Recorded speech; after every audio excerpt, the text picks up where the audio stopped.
I'm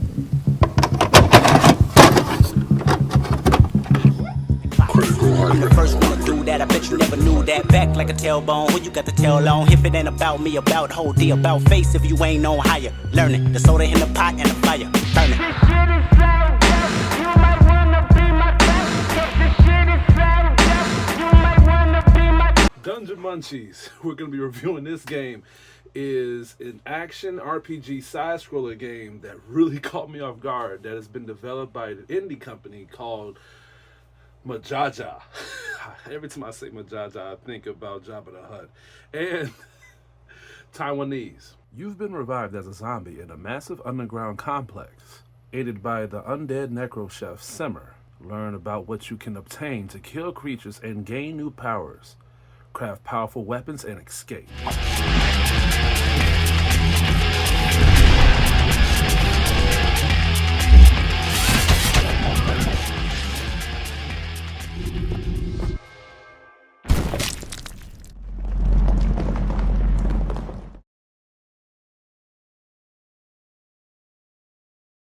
After spending so many hours, like hundreds of hours playing Monster Hunter Wilds and playing and reviewing Terminator Resistance, I was getting into that whole retrospective playing old school games. This happens to me a lot, where when I play so many new generation games and games that have so many bursting detail of graphics and new generation quality, I want to take a break from that aspect and just go to a retro aspect, but not too far.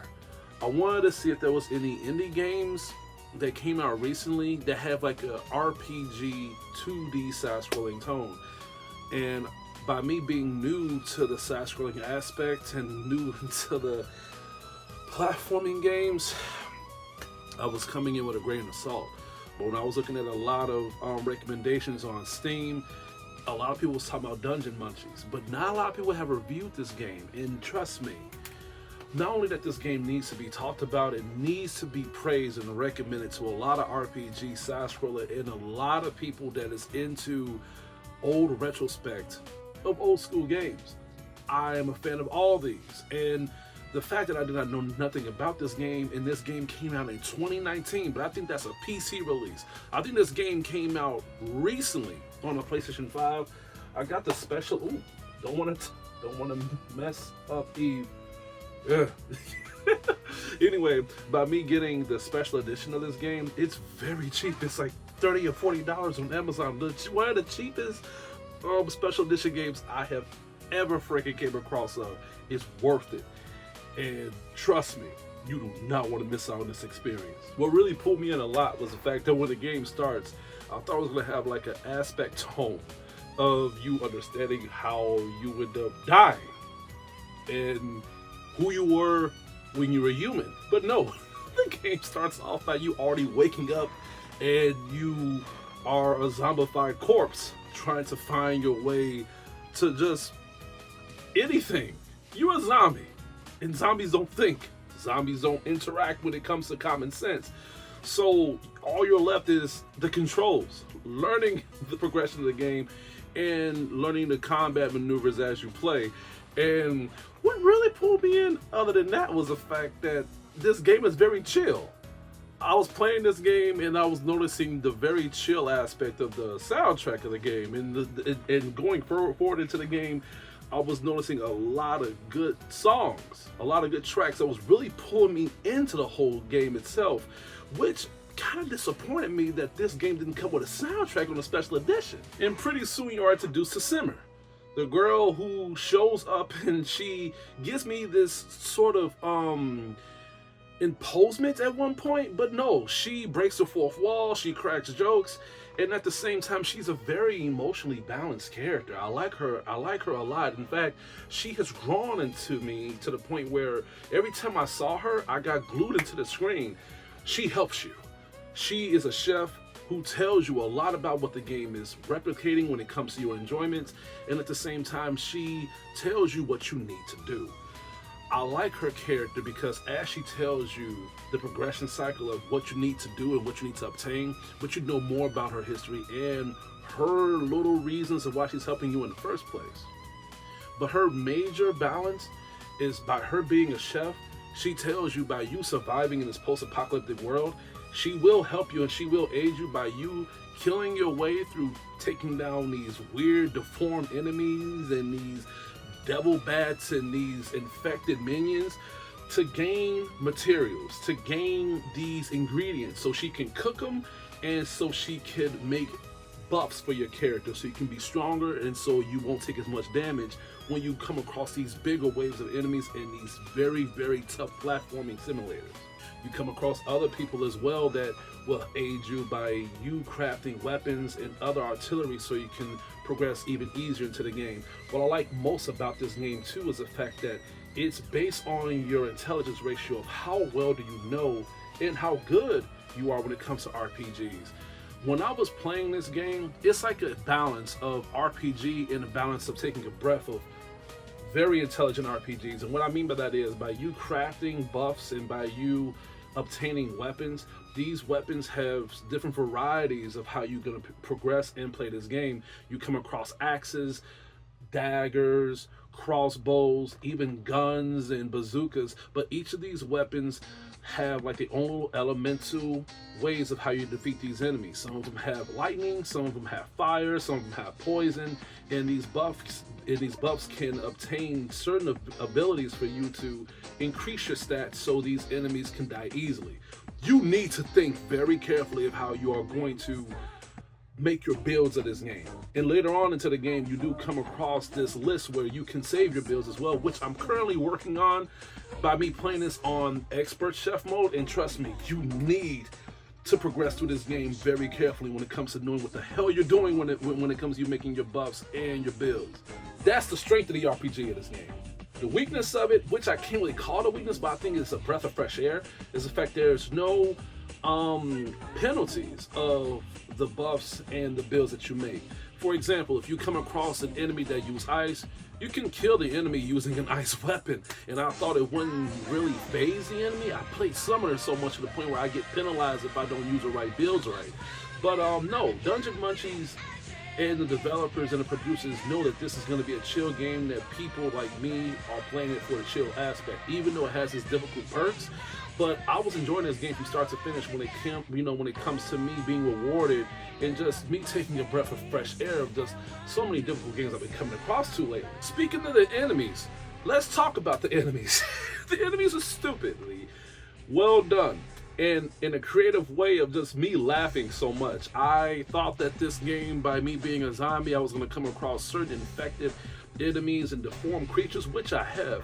But what really blew me away was the fact that I didn't just come across like deformed animals and deformed creatures that was like very, very like environmentally connected to the post-apocalyptic activity, but I was coming across plants that was trying to attack me. Like I came across this banana that wielded like a staff and trying to take me down. I came across a freaking tomato that was like fighting in a Mortal Kombat way.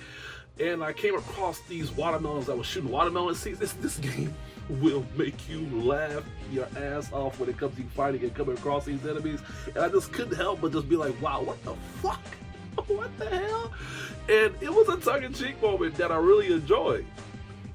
Even the side characters that you come across this game is going to make you feel in a way of enjoying this game more when it comes to the dialogue. There were certain points in this game where I was progressing and I was coming across dialogue that was further making me understand what this game was about and coming across certain aspects of me understanding more of just how everything happened, how everything came in place, and just the side characters. But there were some times with the side characters like Simmer and another side character named Grim would break the fourth wall, crack certain jokes, and be more lifelike when it comes to their humor activity of human nature. They would even show certain times where I was introduced of their past, of how Simmer was before she died, and how Grim was before they both transitioned of undead ghosts. And it made me be attached to both of them to the point where I actually can relate to both of their characters when it comes to living in a human world, especially when it comes to Simmer. Not only did I like that her character in a human aspect, but also in a relatable aspect of just stress and dealing with depressional activity, which is a warning of people who can't really handle relation of depression very well. I was getting very deep into the game where a lot of games and projects do this, where you get deep into the project and you begin to understand more of the main characters that is carrying on to this whole game or this project to begin with. And they revealed something about Simmer's past that really activated my emotion and deep despair of this game to the point where it didn't even feel like I was playing a game. It felt like I was watching a documentary, and I cried a couple times too, because Simmer was literally explaining to Grimm of just about how she really felt like she wanted to help people, and she never came across a person that she was trying to help that really just didn't want to be helped.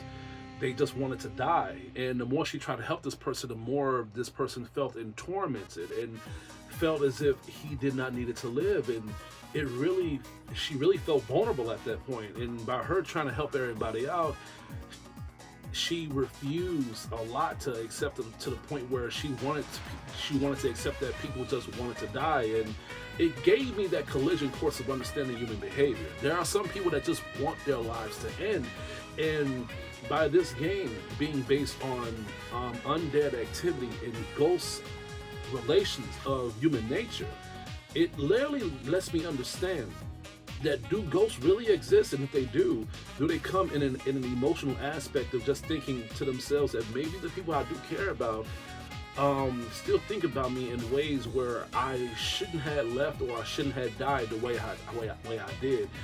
I do believe in ghosts. Okay, I do believe in ghosts, and that was a part of this game that really hit me in a very, very emotional tone. A big warning to those who can't really handle depression that well. Is the game difficult? The game is challenging in ways where you will learn from your mistakes. Every time I died, I learned from it. And my last stream when I was playing Dungeon Munchies, I was playing this on the hardest mode. So I was dying a lot. But as I took a break and I stopped the stream, I've ended up understanding, and I needed to take a deep breath, and I was like, okay, like I understand why I've died so much, because I was getting to lose my my burning desire of playing this game. I spent over 50 hours of this game, and this is a 9-hour progression cycle. Of this game is very short, so I burnt myself out playing it, and I'm playing it again. I'm like, one more trophy left until I get platinum. You will learn from your mistakes on here. This is not a Souls-like game. If people want to escape Souls games like I am, you will enjoy this game a lot when it comes to the counterbalance of you learning the mechanics and feeling rewarded as you do so. Wrapping this game up, as I was completing the game and just trying to collect everything, I've noticed that by me completing this game, and thank God they got New Game Plus, I would highly recommend people to, if you guys play music, playing video games, y'all own music. I haven't played any of my own music yet, because I'm just still hooked on the music that is on this game currently. But if people are looking for a good chill vibe tone to play games like this in the 2D retrospect, especially at night, I would recommend you guys checking out King Cruel. King Cruel and Jazzanova, and John Beltran. Those 3 artists will make you love this game a lot, in the whole tone of you playing it late at night and just enjoying the late night vibes. Now the albums, Jazzanova, I'm gonna have to recommend 2. That is Broadcasting, no 3. Broadcasting, Sancho Records, if I'm saying it correctly, and Coming Home by Jazzanova. As for John Beltran, Americano, hands down. And King Cruel, The Ooze. The Ooze, easily. Play those albums while playing this game and let me know what y'all think. Giving this game so much praise. Does this mean that this game is perfect? No, not by a long shot. I noticed that a lot of indie gamers, no, not indie gamers, but I noticed a lot of indie companies that make projects like this, they start this game and they just leave it alone. So maybe by me explaining the issues of this game may not fix a goddamn thing, but I hope it does. Because by me loving this game a lot, this is gonna narrow down the score that I really want to give this game. This game has so many glitches. So many glitches. And not to the point where it's like understandable glitches, but these glitches do get in the way of you enjoying this game in its full potential.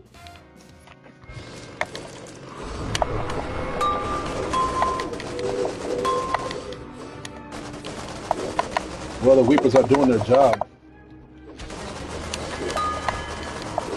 And I'm already on half health already with this boss. Wait a minute, is it the boss or is it my Reapers?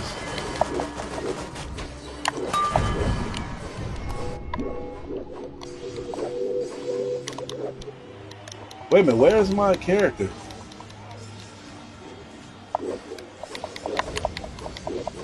What just happened? Is y'all seeing this? What's my character?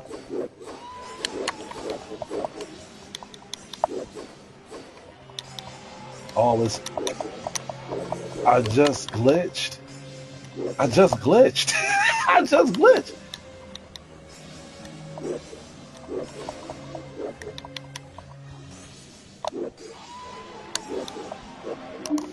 All right, so look, remember when I told y'all that this game has problems? Y'all just witnessed my problem. I'm gonna have to quit. I'm about to quit. And I'm like, what the hell is going on with this game? Like, what? Jesus Christ. But they do say, and again, I will say this again, that indie companies have an increased ratio of a game not being functioned correctly. But I feel as if it's a double-edged standard. It's like the more, like, indie companies should be more careful than mainstream developers. Because mainstream developers have a big increased ratio of understanding.